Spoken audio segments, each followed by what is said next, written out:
Namaskar. Today let's talk about back bends and compression fractures of the spine. Most yoga practitioners don't have osteoporosis, but some of them do. So we should be aware that sometimes certain postures can actually cause a compression fracture. Now, this would be if I have osteoporosis or some sort of bone disease where it's weakened the structure of the bone itself. Also keep in mind that as we age, the discs themselves tend to also, the discs between the vertebrae tend to wear over time. Sometimes some people have very little left. They serve as a shock absorption system, but as the discs themselves age, they're kind of like a jelly donut in that they have a tough crust on the outside and some squishy stuff in the middle. And what happens as they age, they tend to also become compressed. If there is no disc in between the two vertebrae, then what we have skeletal compression.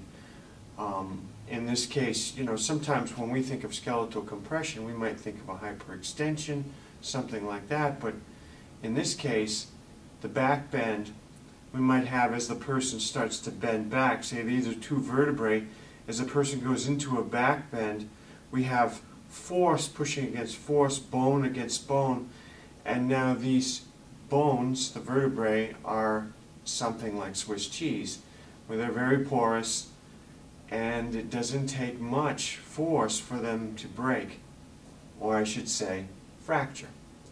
Now what I was going to give you is an example, and instead of a spine, because I didn't have one loose for you to see, I'm going to use an emery board. Now, nobody's spine is this straight, but here's an example of what I'm getting at.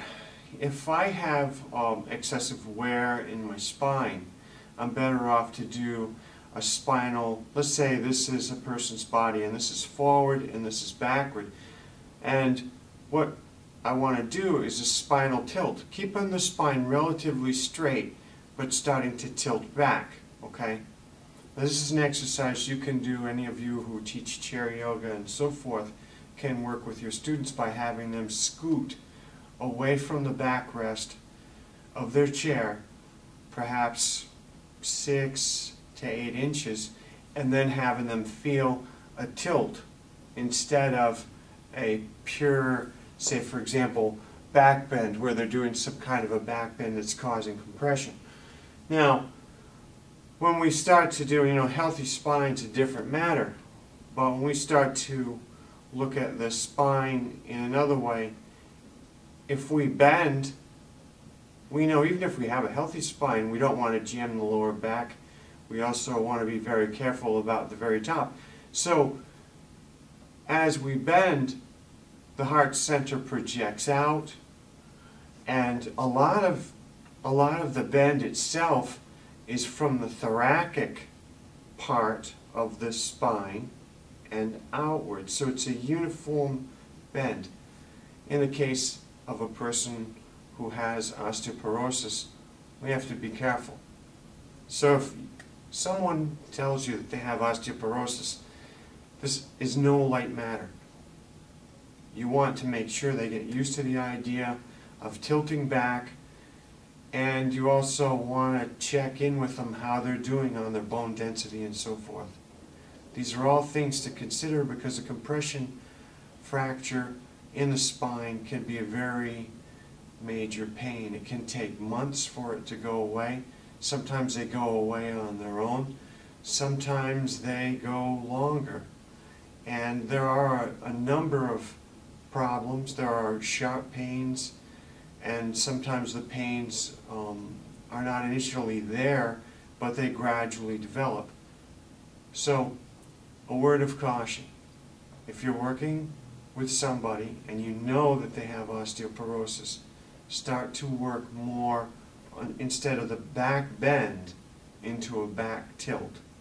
And you're keeping the spine straight, initially as straight as it can be. I realize it's not a perfectly straight structure. But as you start to go back, now what you do is it's a tilt, not a pure bend like, say, we would do in camel.